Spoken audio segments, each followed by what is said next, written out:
Welcome to Doctoring the Truth, the podcast where we pull back the curtain on healthcare gone wrong. I'm your host, Jenna Tennell, and with me is my delightful co-host, Amanda House.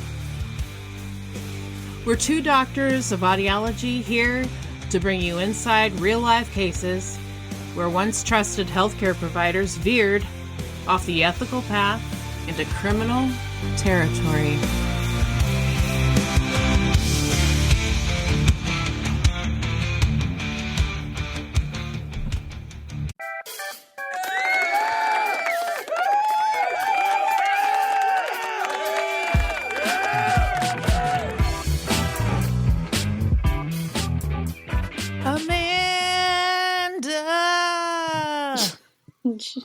Hi, Jenna.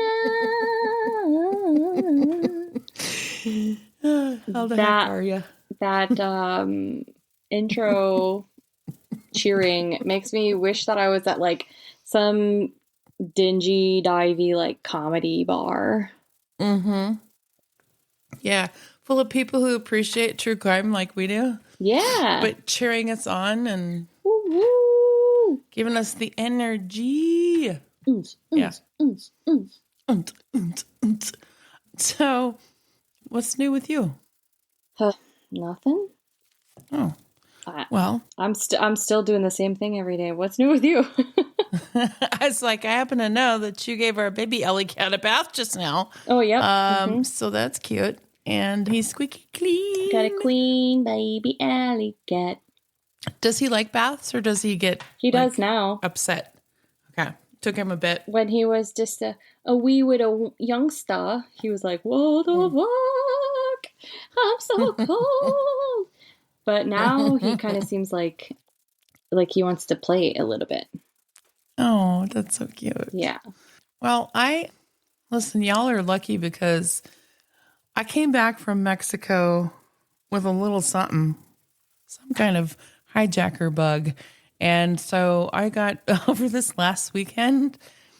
I had full on laryngitis, like no voice at all. And then when it did come back, it was like, I don't know, something evil was coming out of my throat. Oh my God. And to the point where my corgi got scared and shivered and howled and hid under the bed. Oh. So I must have sounded like a demon from hell.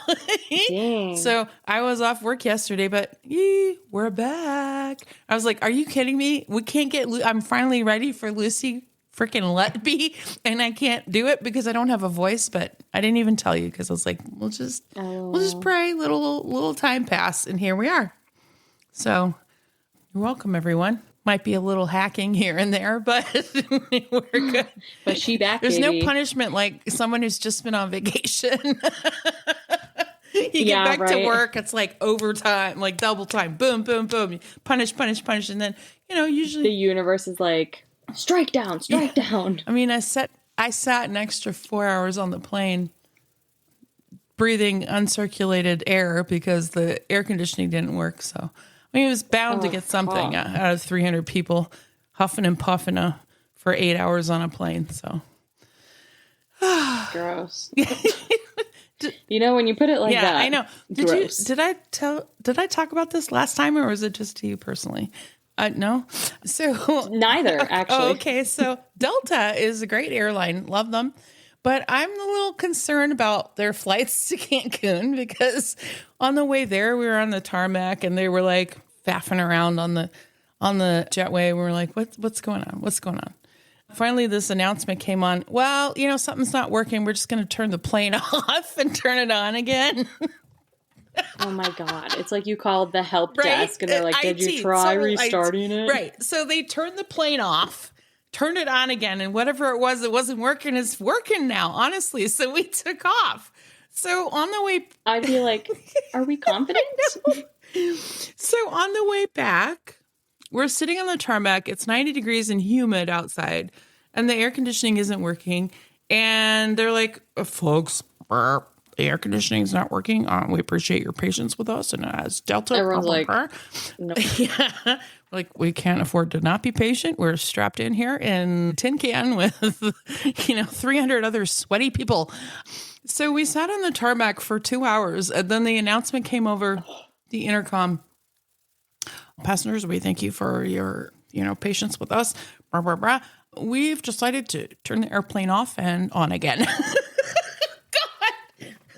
So it took them that long to do what we had done on the way there. Why didn't we do this after 12 minutes? Oh, man.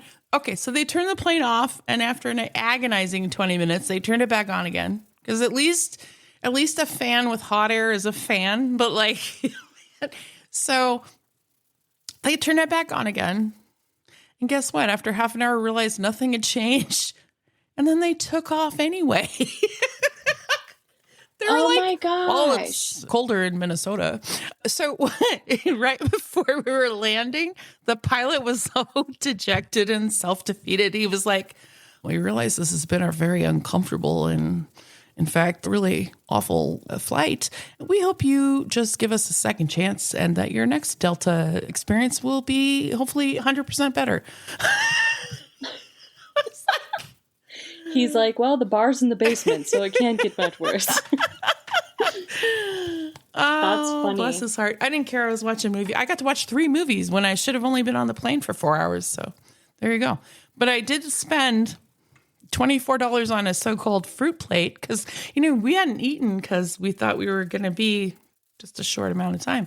So I got the last fruit plate because, of course, we're in the back of the plane. And a fruit plate constituted for $24, couple of mushy apple slices, 4 grapes total, and 2 melted pieces of Swiss cheese. Are you guys not keeping your fruit plates in the fridge? Because I know there wasn't any air conditioning, but didn't you have a fridge? I don't know. It's like, hello, knock, knock, knock. Delta, are you listening? Hello. So I hate Swiss cheese. So I was trying to put it aside. It's like, I love cheese until I die. If I pick one food that I have to live on forever, it's some sort of cheese, except for Swiss.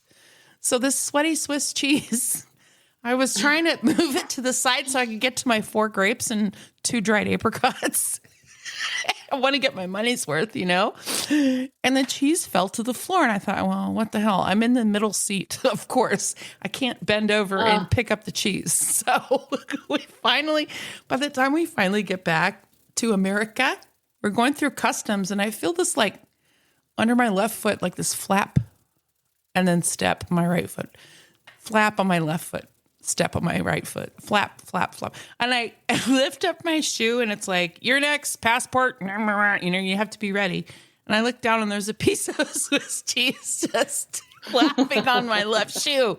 But I didn't have time to remove the said cheese because we were going through customs and security and it looked really sus. So that cheese and I made it from customs to the security area. And then somewhere in between, part of it came off. So I only had the residue that was ground into my tennis shoe cleats, not the cleats, but, the little grooves. So, I mean, it was an adventure. It was a learning experience. Anyway, I don't know how I got there, but here we are. I'm glad we're all okay. Yes. Most importantly. And guess what we're talking about today? La la la la la Lucy. Finally. Yeah. Whether she likes it or not, it's time. But before we start, do we have a correction section? I don't think so. I was going to go into our first sponsor and then I was like, wait. Okay.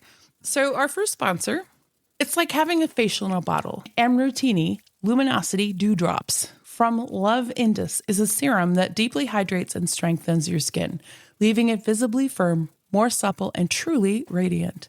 It's been featured in Vogue, Forbes, InStyle, Elle, Birdie, Harper's Bazaar, and many more. And it frequently sells out on QVC thanks to its rare ingredients and the visible improvements that you'll see in your skin's firmness, texture, and radiance. At the core is Muga silk, a prized golden silk from India, known for its strength and longevity. It's combined with silver tips tea for antioxidant protection. We all know tea has antioxidants. And ashwagandha, a calming botanical that helps skin bounce back from stress and fatigue. If you use it every day, this serum helps your skin feel stronger, look plumper, and glow with real radiance. I plan to get a bottle today. What about you? If you want visibly smoother, stronger, and glowing skin, Yeah. go totes. to loveindus.com and get 21% off using our promo code Stay Suspicious. So the resources for this episode, I'm kind of really glamorizing this. So the resources for this show are mainly from a book called Unmasking Lucy Letby, and then information from the Thirlwall Inquiry, a criminal cases review commission, and the Crown Prosecution Service, the Court of Appeal judgment in R versus Letby, and reporting from the BMJ, which I would say is the British Medical Journal. Trigger warnings: there is going to be discussion of infant deaths, neonatal medical crises, murder allegations, and hospital failures. So let's get started. On January 4th, 1990, in Hereford, England, baby Lucy Letby was welcomed to the world by her loving and doting parents, John and Susan Letby. It was a difficult birth, and when John and Susan were likely overjoyed that after a long, traumatic journey, their family was complete. Lucy was their only child, and they provided her with a nurturing and conservative upbringing which placed value on education. John worked as a furniture salesman, and Susan worked in accounting. Reports suggest they lived a comfortable, middle-class life.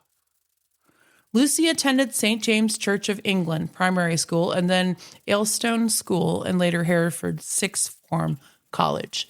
She was an average student, but keen on studying pediatric nursing. A friend later remarked that this may have been motivated by Lucy's own difficult birth.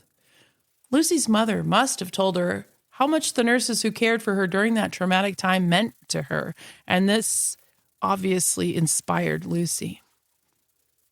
Accounts of her early life generally describe her as quiet, ordinary, studious, and socially unremarkable, rather than an especially charismatic person or troubled childhood.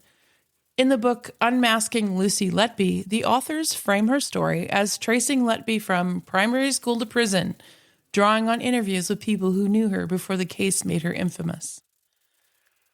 This was a perfectly ordinary young woman with an innocuous upbringing. No McDonald triad factors that we know of, arson, cruelty to animals, wetting the bed. She liked to party with her friends and go drinking and dancing. As an adult, she had a whimsical, girly bedroom with fairy lights, ruffles, and stuffed animals to cuddle. Her ordinary row house sat in a cul-de-sac with a carefully tended flower garden in the backyard. How is this person, this girl next door, in her powder blue hoodie, a serial killer? Perhaps even worse, a killer of those most fragile and vulnerable of all, newborn babies in the NICU. Lucy was deeply attached to a Yorkshire Terrier named Whiskey, a detail that adds to the picture of a young woman whose life, at least on the surface, looked gentle and familiar. She was also said to be especially close to her best friend, Dawn, suggesting that even if her social life wasn't broad, it wasn't isolated, though. Nothing in that early biography reads like the beginning of a notorious criminal case. It reads like the life of a girl who did well in school, stayed close to home, loved animals, maintained close relationships, and moved steadily towards a career in nursing. Lucy Letby did not move through school as one of the popular girls. According to her longtime friend Dawn, she and Letby were part of a small friendship group made up of the more studious, less socially dominant kids, the ones who were focused on schoolwork and not especially interested in competing for status. Dawn described them as the geeky ones, a tight little circle that existed somewhat apart from the popular crowd. You got it. Outside that group, she said, Letby came across as shy, reserved, serious, and level-headed. But inside the group, she was different. She was silly. She was more relaxed and openly funny. In Dawn's telling, there was a split between the public version of Letby, the controlled, quiet, and self-contained person, and the private person that her friends knew, someone more playful who could let her guard down and make them laugh. On August 14th, 2008, when A-level results came out, Lucy Letby got what she'd been working for years. For as long as she could remember, she'd wanted to become a neonatal nurse, and now that ambition was turning into a real path. She had the grades, she had a university place, and she was leaving Hereford for Chester to study child nursing. For her parents, John and Sue, it was a milestone. Neither of them had been to university, and Letby was the first in the family to go. In Hereford, a professional future usually meant moving away, and that was true for Lucy as well. While some of her year chose larger and louder cities, Letby picked Chester. Chester suited the version of Lucy Letby people already knew from Hereford. It was smaller, quieter, and more restrained than the bigger university cities that some of her classmates chose. A place of Roman walls, Tudor facades, and cathedral stone. The kind of city that feels orderly even when it's crowded. But moving there was still a rupture. According to the book, Letby struggled at first with homesickness and returned to Hereford whenever she could, slipping back into her old friendships and the familiarity of home. She met up with the same school friends she'd grown up with, and when they were together, the old dynamic seemed to reappear easily. One video filmed before the start of her second year showed Letby and her friend Dawn after a heavy night out, arms linked, stumbling around, and collapsing into fits of laughter. It's one of the glimpses the book gives of her at her least guarded. Not the composed, careful version of Letby that so many people later described, but a young woman, loose, tipsy, and fully inside the safety of an old friendship. Over time, though, she settled into Chester as well. She found a new group of friends, and the photographs from that period suggest the same kind of slightly awkward, wholesome social life she had in Hereford. Fancy dress parties, group nights out, playful faces for the camera. Even then, she didn't seem to fit the stereotype of the reckless university student. The book describes her as someone who kept the same basic habits she'd always had. Studious, self-controlled, and usually the first to leave after a night out.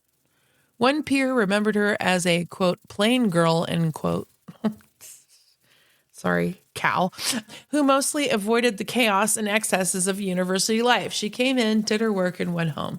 I mean, who wants to be described as a plain girl? That was just rude, right? I'm living the life of a plain girl right now. I just go to work and I go home. It's not something to be ashamed of. I love my boring plain girl life. Yeah. No, you appreciate it now.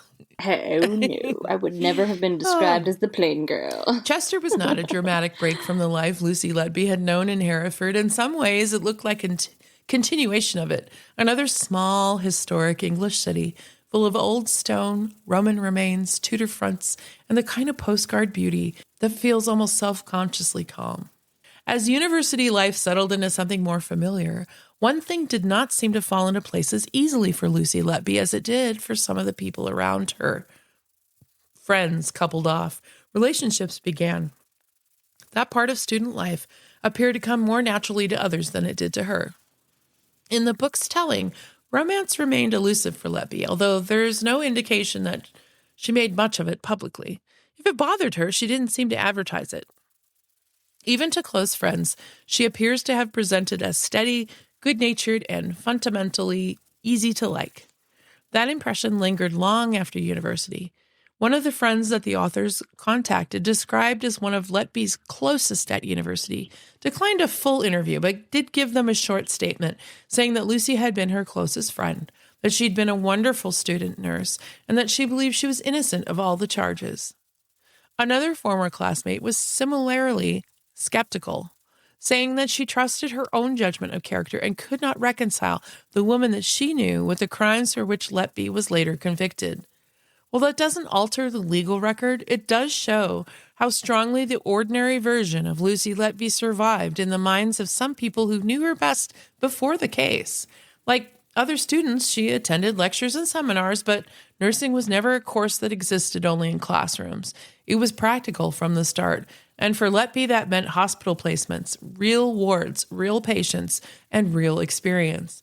For her, that practical training could begin close to campus because Chester had its own hospital with a neonatal unit that welcomed student nurses. The Countess of Chester Hospital was smaller than many of the big regional hospitals in the Northwest. It didn't have the feel of a sprawling campus with endless buildings, long corridors, and whole departments hidden behind layers of walkways. It felt more modest than that, compact enough that the place could almost seem closer in scale to a large secondary school than to a major hospital. Even the neonatal unit was small. Most mothers, if a birth goes to plan, will never see a neonatal ward.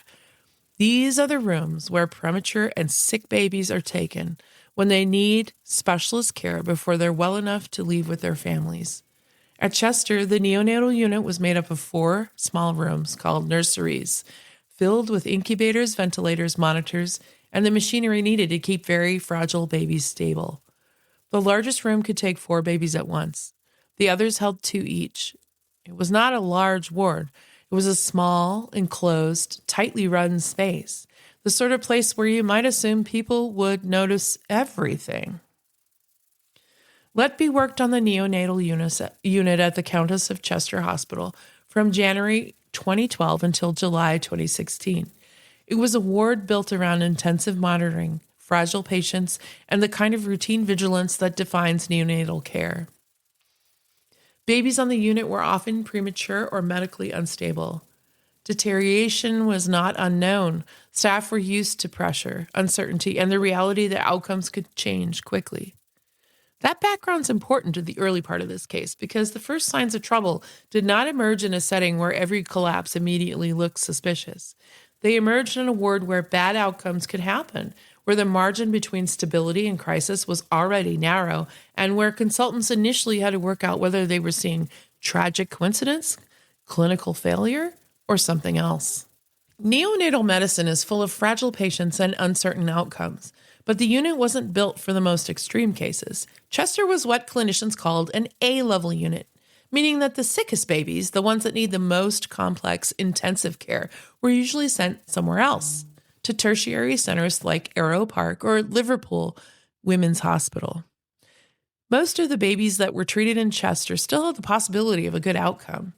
When Letby first started there, the rota included around 25 to 30 nurses, plus another 15 junior nurses.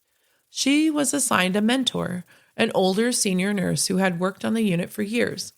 And over time, the two became close. That's one of the details that sharpens the later story. Letby wasn't entering the unit as a drifter or an outsider. She was absorbed into its routines, guided by experienced staff, and folded into the close relationships that make a small ward function. On January 4th, 2011, just before she qualified as a nurse, Lucy Letby turned 21. Around that time, a birthday message appeared in the local paper from her godchildren, Thomas and Matthew, wishing her a happy birthday. Next to it was a childhood photograph. Letby sitting upright, smiling, her long, blonde hair tied back with a dark bow. It's a very local, very ordinary kind of image, the sort of family detail that places someone firmly inside a recognizable life of birthdays, relatives, and community rituals. In itself, it tells you nothing dramatic, but it does add to the picture the book keeps building of Letby's early life as stable, familiar, and outwardly unremarkable. By September 2011, Lucy Letby had done what she'd been working towards for years. She finished her degree and qualified as a nurse with a Bachelor's of Science in child nursing. In Hereford, her parents celebrated the moment with another message in the local paper, this time alongside a photograph from her graduation. The note was simple and direct. They were proud of her, proud of the work that she'd put in, proud that she'd reached the point she'd aimed for. It was one more small piece of the early biography that the book builds, a life moving in a recognizable direction with family pride, local approval, and the sense of a young woman becoming exactly what she intended to become. The placements that she'd completed at the Countess of Chester Hospital during her training had done what good placements are supposed to do. They opened a door. As soon as she graduated, she was offered a job in the hospital's neonatal unit, the area of nursing she'd wanted for years. It was not a dramatic leap into the unknown. It was a seamless step from university into working life. By then, Letby already knew the wards, she knew the rhythms of the hospital, and knew many of the people that she'd be working with. And they knew her too. And she wasn't the only new nurse arriving there from her course. One of her fellow students also landed a job in the same unit. Taken together, it meant that Letby wasn't entering a professional life as an outsider. She was moving into a place that already felt familiar and achievable, and already looked like the beginning of the career she'd always wanted. Melanie Taylor was the other nurse that had studied alongside her that got a job there, and for the next 4 years, the two women worked closely together. At the time, it would have looked like a straightforward continuation of university life into working life. Two former classmates beginning their careers on the same ward. Years after those shifts together, Melanie Taylor would find herself in a courtroom, giving evidence against the woman she'd once known as a fellow student nurse. And yet, in the early years, Letby doesn't seem to have made a particularly vivid impression on many of the doctors around her. The descriptions that later surfaced were striking for how flat they were. She was described as very nice, one doctor said, but also a bit bland. Rude. Another remembered their conversations as bland and superficial. What is wrong with these people? I'm so sorry, but she may be bland, and a person may be bland, but do you need to say that? Well, also, maybe you're the problem, because sometimes when people gray rock conversation with you, it's because they don't want you to, you know what I mean? Yeah. It's like, I'm gray rocking you on purpose. I'm not bland. And also, bland isn't a crime. So, or a characteristic of your ability to do your work. So stop bringing it up. Honestly. Rude. Okay. And it was a bunch of white men giving these comments. So just saying. All right. Well, anyway, the picture that emerged wasn't that she was particularly charismatic or volatile, but she seemed ordinary. The unit's most senior doctor, Dr. Steve Breary, later described Lucy Letby in notably undramatic terms. He said that she didn't strike him as very different from most of the nurses working there at the time. She wasn't especially extroverted, and she wasn't especially introverted. In his recollection, she simply looked like what she was supposed to be, a normal neonatal nurse on a busy ward. That kind of memory matters because of how ordinary it is. Before the collapses, before the investigation and the trial, Letby seems to have blended into the professional life of the unit rather than dominating it. To one of the most senior doctors there, she wasn't memorable at all, just another nurse. There is, however, one early warning sign in Letby's training record that sits awkwardly beside the otherwise steady picture of her route into nursing. In July 2011, during her final student placement at the Countess of Chester Hospital, she failed the placement. The assessor, Deputy Ward Manager Nicola Lightfoot, wrote that Letby needed far more support, prompting, and supervision than would normally be expected at that stage for someone about to qualify. Lightfoot's criticism wasn't limited to technical performance. She said Letby didn't seem to have the overall characteristics that she would expect in a successful registered nurse. Later descriptions attributed to Lightfoot were even sharper. She recalled Letby as quite cold and said she didn't see the natural warmth that she expected from a children's nurse. She also raised concerns about Letby's clinical knowledge, including problems retaining information about medication dosages. In the context of the later case, that failed placement stands out, not because it predicts what came next in any way, but because it introduces a discord into an early biography that otherwise looks smooth and conventional. Conventional? Conventional. Convent your vegetables. It's been a long day. All right. One nursing colleague would later remember something Letby allegedly said on her first day at the neonatal unit in January of 2012. According to that account, Letby made a comment along the lines of, "I can't wait for my first death to get it out of the way." The nurse said the remark caught her off guard. On a neonatal ward, everyone knows that death is a possibility, and everyone working there will eventually have to confront it. But in her recollection, it was not the kind of thing people normally say on their first day. It was like she was making a list, and that was an experience to be checked off rather than dread. So this comment stayed with her, not because it seemed definitive on its own, but it just sounded out of step with how most people talked about that part of the job. The difficulty with stories like this is that memory doesn't stay still. Once someone becomes nationally infamous, old moments began to look different, and it can be hard to tell which impressions truly existed at the time and which ones were sharpened by everything that came later. That same colleague also remembered Letby seeming excited after an unexpected resuscitation and said that she didn't appear upset or traumatized in the way that the nurse might have expected after such an event. So those recollections have to be handled carefully because they come filtered through everything that happened later. but they do form part of the later portrait that some colleagues gave of Letby. Not dramatic, not obviously alarming in the moment, but occasionally reacting in ways that, viewed after the fact, seemed out of step with the rest of the ward. There was at least one serious clinical error in Letby's early years on the unit. In 2013, roughly 18 months into the job, she and another junior nurse gave a baby 10 times the prescribed dose of a painkiller. The baby almost died. I know. Jeez. According to the book, and the thing is, with 10 times, you think, is it a decimal point? Like, at some point, is it a dosing error because of a decimal point? Anyway, according to the book, the other nurse was so shaken by what had happened that she thought about resigning altogether, but Letby seems to have processed it differently. In messages quoted by the authors, she told a friend that Irian Powell, her boss, believed that the incident had been escalated more than it needed to be. Letby wrote that she just needed more training on the pumps and that Powell had been very supportive, and that the task now was to learn to live with it and get her confidence back. She admitted still feeling vulnerable and replaying the what if, but the overall tone wasn't of collapse. It was the tone of someone trying to absorb a serious mistake and continue, which I don't fault her. I mean, everybody reacts to these things differently. But trouble began during 2015 and 2016, when a series of collapses and deaths on the unit started to concern consultants. In retrospect, the public story can make that period look linear, as if the pattern was instantly clear and everyone around it simply failed to act. But the later record is more complicated.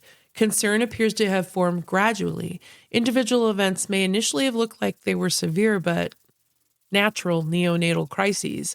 Over time, some consultants began to feel that the overall pattern did not fit what they would normally expect to see. And as those incidents accumulated, Letby's presence during a number of them began to stand out. In the summer of 2015, the first cases that later formed the backbone of the Letby prosecution began to unfold on the neonatal unit at the Countess of Chester Hospital. So, because they were minors, the names of the victims were not able to be released, understandably. So these babies are named after letters of the alphabet, so it can get kind of confusing, but bear with me. So the first was baby a premature twin boy that died on June 8th, 2015, after basically he was a day old. By the time his case reached court, the prosecution's position was that he'd been stable beforehand and that his collapse was sudden and medically inexplicable by the ordinary problems that doctors had been considering. In the Court of Appeal summary, the expert evidence described no convincing sign of infection, no clear oxygen deprivation, no benign clinical explanation that accounted for how abruptly he deteriorated. Baby A's death became important not only because he was the first baby in the indictment, but because it was later treated as the beginning of a pattern. A baby that wasn't expected to collapse, who did so catastrophically and without what the prosecution said was an adequate natural explanation. Then there was baby B, baby A's twin sister. During the night of the 9th to 10th June 2015, she survived, but her collapse was later treated as one of the earliest moments in which staff encountered something they considered deeply unusual. According to the Court of Appeal judgment, nurses and doctors described sudden deterioration accompanied by striking skin discoloration, purple blotches with pale patches that seemed to move or shift across her body. One nurse said she'd never, ever seen anything like it. A registrar described an unusual combination of gray-white coloring and red-purple discoloration that appeared and disappeared. In the later prosecution case, those visual features became part of the alleged air embolus theory. What mattered in real time was that this wasn't simply another medically fragile baby becoming unwell. To those present, the pattern of collapse appeared strange enough to be memorable. A few days later, on June 14th, 2015, there was baby C, a premature baby boy. His case became one of the early deaths later put before the jury. Public reporting on the trial said the prosecution alleged that air had been forced into his stomach through a nasogastric tube and that Letby had been near his monitor when the alarm sounded. The Court of Appeal judgment itself doesn't retell baby C's case in as much scene detail as it does for some of the other babies, but his death was one of the June 2015 events later grouped together when consultants started looking for common threads.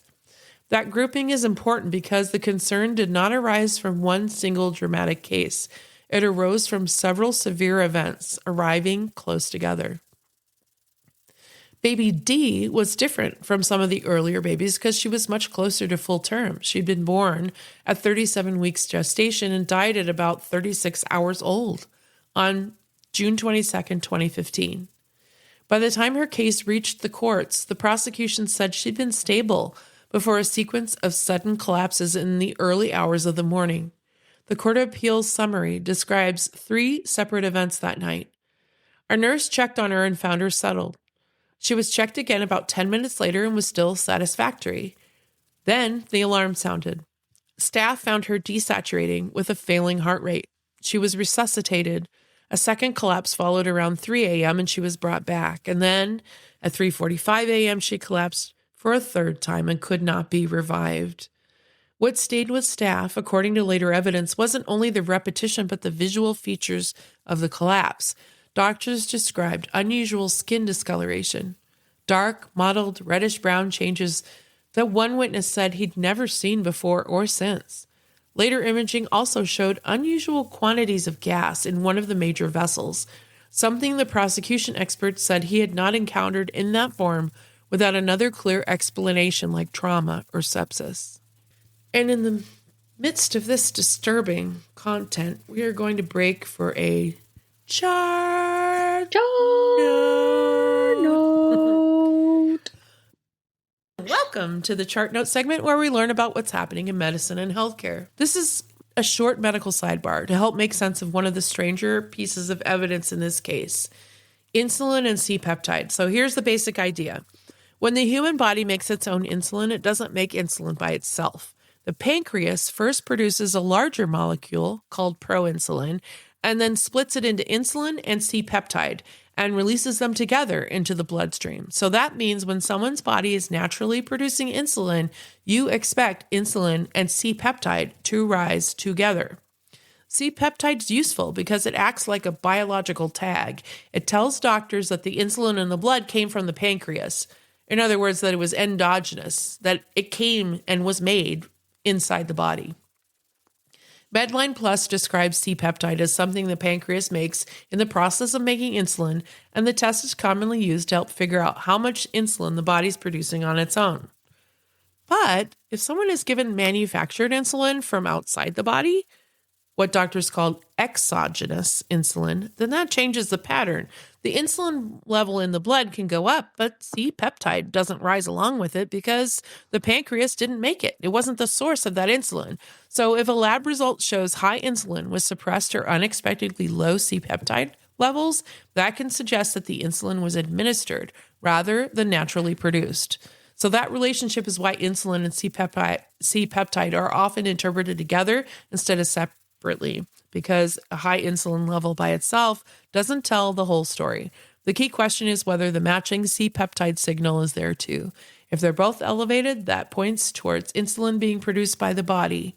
If insulin is high and C-peptide is not, that raises the possibility that the insulin came from an external source. So in plain English, natural insulin comes with C-peptide, injected insulin does not. And that's why those two numbers taken together become such an important forensic clue. So back to the story. Where we left off, June 2015, within just 2 weeks, the unit had already seen the death of baby A, the collapse of baby B, the death of baby C, and now the death of baby D.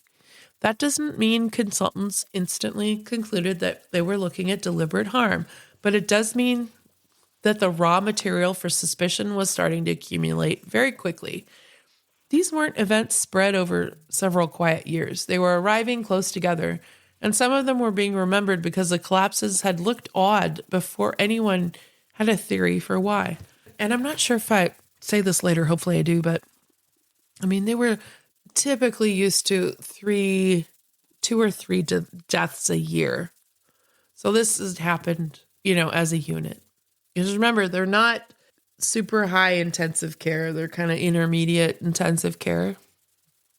So, it was concerning. It was a lot for this little hospital. The next major turn in the chronology came in August 2015 with the twin boys later known in court as Baby E and Baby F. Baby E died in the early hours of August 4th. He'd been born at 29 weeks and 5 days gestation. According to the court summary, Letby was his designated nurse that night. At the trial, Baby E's mother said she came into the room and saw blood around his mouth. And Lucy Letby told her that the bleeding was from a tube irritating the back of his throat and told her to go back to the postnatal ward. Reporting on the trial says that the mother testified that Letby reassured her and that she trusted Letby completely. At 9:30 p.m., a doctor was called after bloody aspirate was seen. When the doctor was there, Baby E vomited a large amount of fresh blood. Medical notes later recorded further gastrointestinal blood loss. For a time, despite that, his blood pressure and heart rate were said to be holding, and he still had respiratory effort. Then, shortly before midnight, he deteriorated sharply while staff were preparing to intubate him. Doctors later described an unusual purple discoloration across his abdomen. During CPR, a large amount of blood came from his nose and mouth, something one of the doctors said he'd never previously seen in a neonate. Baby E briefly regained a spontaneous heart rate and then collapsed again and died. In the later prosecution case, this wasn't treated as a difficult resuscitation, but as one of the most medically extraordinary deaths on the unit. His twin, Baby F, survived, but his case became important for a different reason. Baby F later formed part of the insulin evidence in the prosecution case. The full scene-by-scene detail of his collapse is less fully summarized in the appeal judgment than some of the other deaths, but what mattered to the later case was that his deterioration was linked to an insulin reading pattern that the prosecution said could not be explained naturally. By this point, the sequence was broadening. The concerns on the unit were no longer only about a sudden collapse and visual oddities during resuscitation, but also about unexplained biochemical evidence in a baby who survived. Then in the autumn of 2015, there was Baby I, whose case became one of the most important in the prosecution's narrative because it involved a series rather than a single abrupt collapse. Baby I had been born at 27 weeks gestation.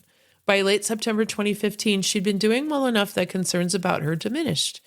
Then, September 30th, when Letby was her designated nurse, a crash call was issued after Baby I vomited. Her heart rate dropped and she struggled to breathe. Later x-rays showed very large amounts of gas in her stomach and bowels. Staff aspirated air and milk through the nasogastric tube and she recovered. Then, October 13th, while her designated nurse briefly stepped away, the nurse returned to find Letby present and reporting that Baby I looked unwell. Later, the prosecution questioned Letby about this because she'd actually remarked to the other nurse in the room that she thought Baby I looked pale. But she was standing in the doorway and it was dark in the room. So she was far away from the child. So how would she have known she was pale? And another x-ray showed major gaseous distension, and a similar event followed the next night. And then just before midnight on October 22nd, Baby I became unsettled, collapsed again, and this time required compressions. She was resuscitated, seemed to recover briefly, and then collapsed once more an hour later. She died in the early hours of October 23rd. By this stage, consultants were no longer dealing with one or two disturbing events. They were carrying in their heads a growing internal list. Babies that collapsed, babies with strange skin discoloration, and unexplained gastrointestinal findings. And now cases where the same infant went through multiple episodes that the doctor said didn't fit what they would normally expect.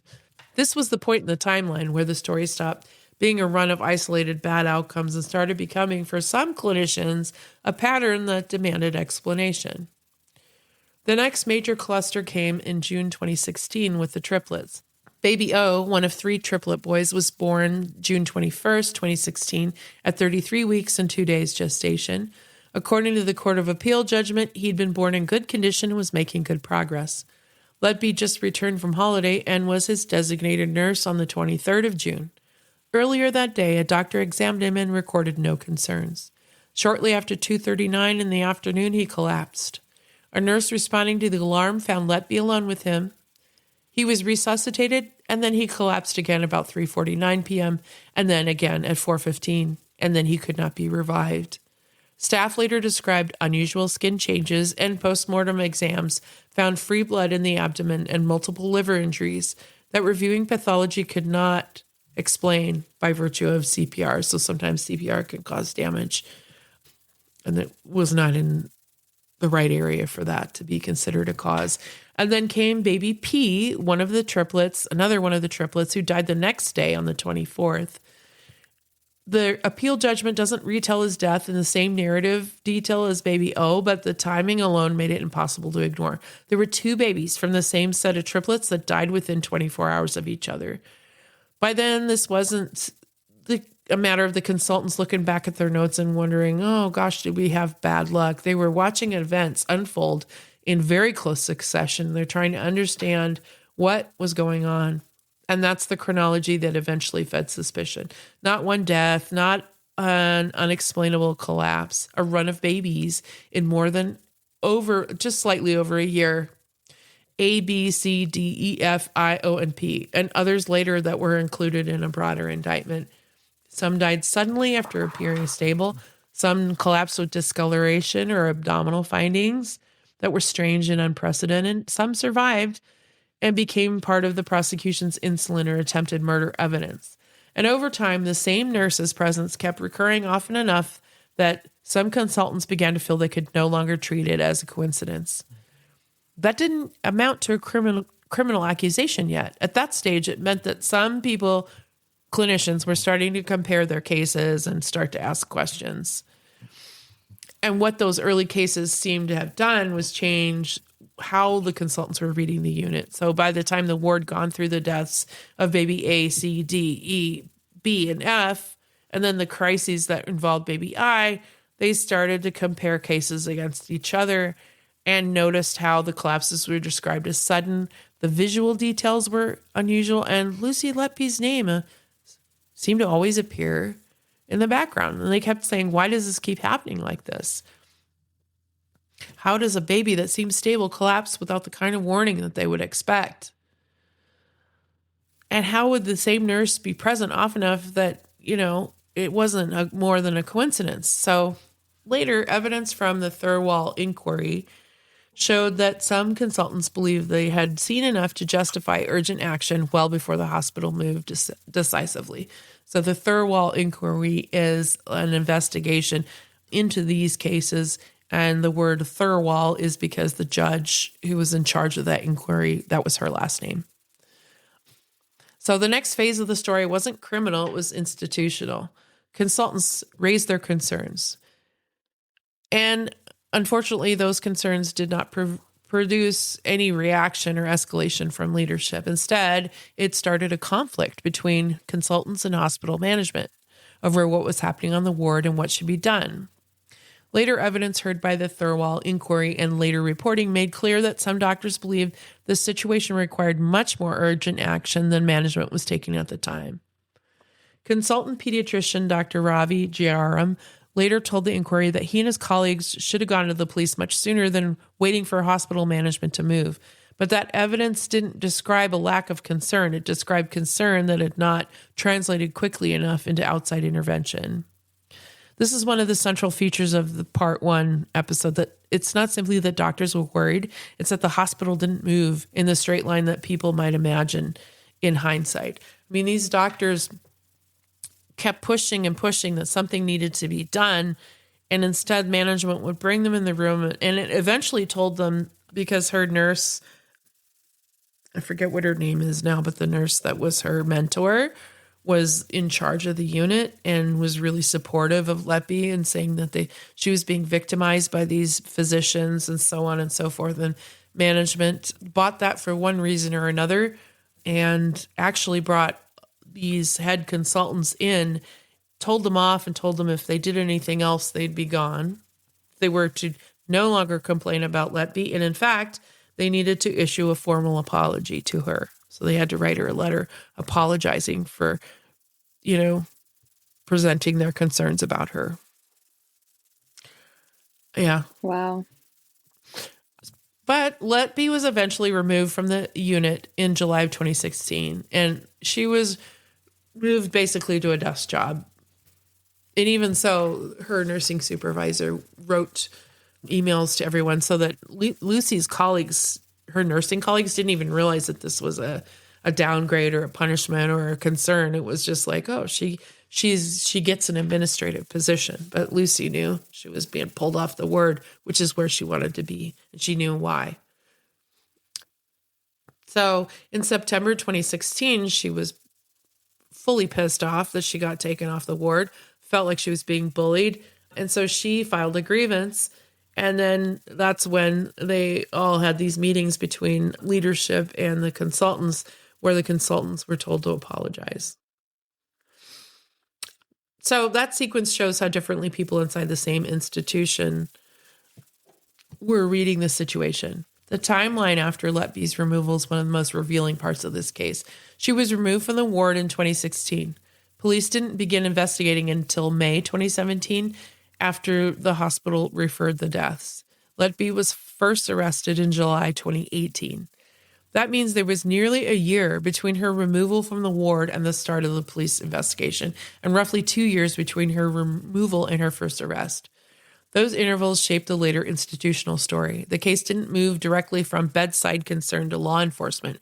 It moved through a much slower sequence. Repeated collapses, consultants' concerns, complaints, filing concerns, internal conflict, managerial hesitation, removal from the ward, continued dispute, and then finally the police involvement. The Thirlwall inquiry was set up in part to examine exactly that sequence. Its terms of reference ask whether suspicions should have been raised earlier, whether Letby should have been suspended or removed sooner, and whether police and external bodies should have been informed earlier, and whether the hospital's governance and culture contributed to failures in protecting babies on the unit. The Thirlwall inquiry is the official public inquiry into what happened at the Countess of Chester Hospital after Lucy Letby's convictions. And like I said, it's called the Thirlwall Inquiry because it's chaired by Lady Justice Thirlwall. By the time the case left the hospital and entered the criminal justice system, the meaning of it had changed. Lucy Letby was no longer simply a nurse whose name appeared too often during a series of unexplained collapses.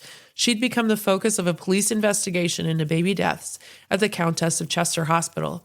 From that point forward, the question was no longer whether the unit had suffered an appalling run of tragedy. It was whether someone on the unit was causing it.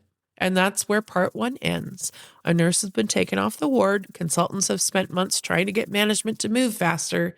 An institution failed to act with a clarity some of its own doctors later said that the moment demanded, and police have now entered the picture. In part two, we'll get into the arrests, the trial, and everything that followed, including some surprising new evidence that may or may not change your mind about whether or not Lucy Letby was actually guilty. Ooh. I guess I wasn't aware that we might think she wasn't guilty. So I look forward to hearing about that. But, because my mind right now is like, I know. you dirty scoundrel. Right? How could you? These little babies. I mean, they're probably like 1 pound.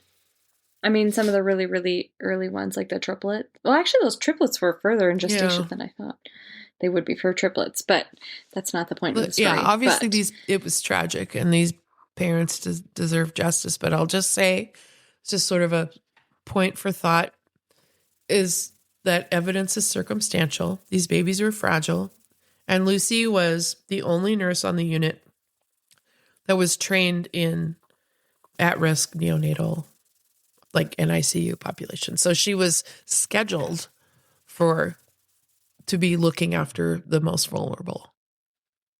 And after she was taken off the unit, they downgraded the unit to a lesser severe unit. Yeah. So that's tough to think about. Yeah. Do you want to do the second sponsor? Because my voice is on the fry. Yeah, do I ever? All right, y'all. Sponsor number 2. We are talking about elevating your hair care routine with Yark plant-based hair care. It's the ultimate fusion of nature and luxury.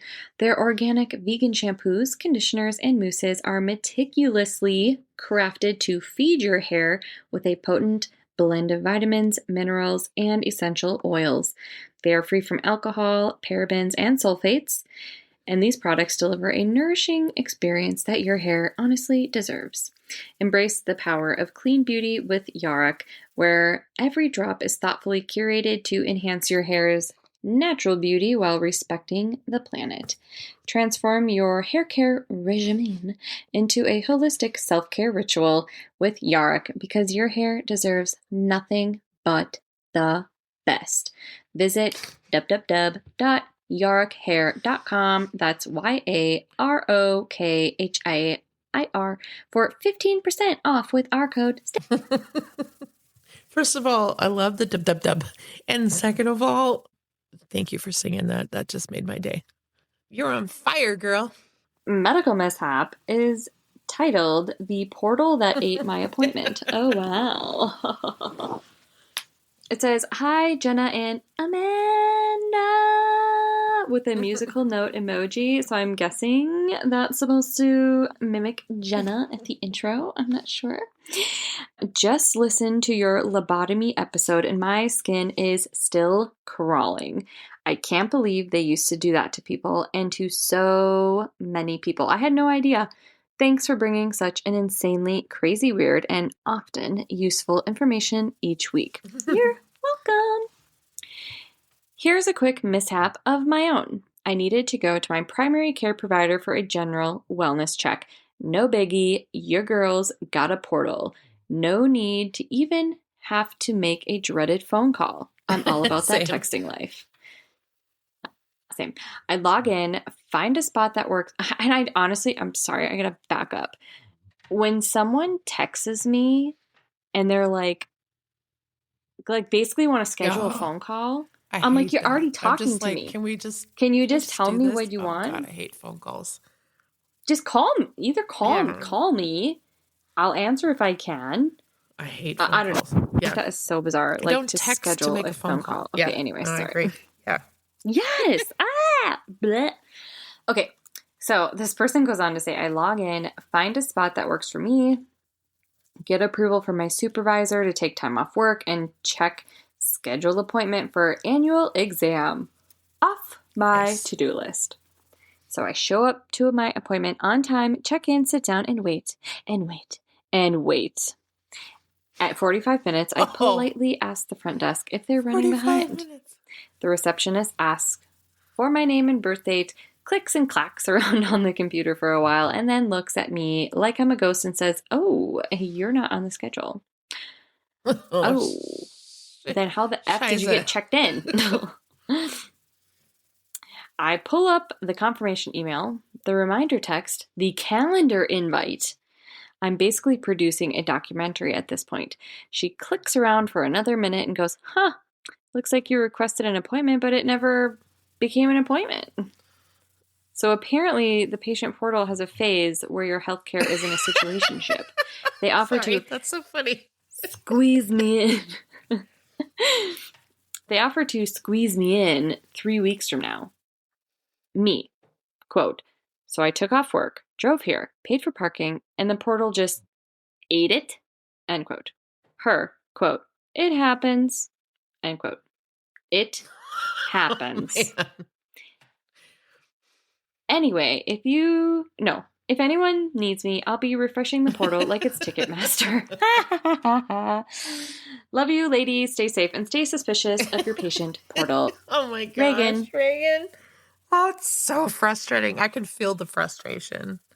It's so hard to get off work and take the time and get there, and then it's just some ridiculous reason. I hope they gave you a parking pass. I hope so too. Oh, it's the least they could do. We can offer to squeeze you in 3 weeks. Yeah. Oh goody. Can I get in sooner for a virtual appointment, please? Okie dokie, Alley Cats. Well, we'll be next. We will be back next week with part 2 of this horrific story about Lucy Letby. But meanwhile, do not miss a beat. Subscribe or follow Doctoring the Truth wherever you enjoy your podcasts for stories that shock, intrigue, and educate. Trust, after all, is a delicate thing. You can text us directly on our website at doctoringthetruth@buzzsprout.com. Email us your own story ideas, medical mishaps, and comments at doctoringthetruth@gmail.com. And be sure to follow us on Instagram at Doctoring the Truth Podcast and Facebook at Doctoring the Truth. Ayo, we're also on TikTok at Doctoring the Truth and EdAudPod. That's EDAUDPOD. Don't forget to download, rate, and review so we can be sure to bring you all this horrific content next week and the one after that and the one after that. And until then, stay safe and stay so suspicious. Bye. I just love all your musicality today. Oh my gosh. Thank you. Are we counting down? Oh, I forgot about this.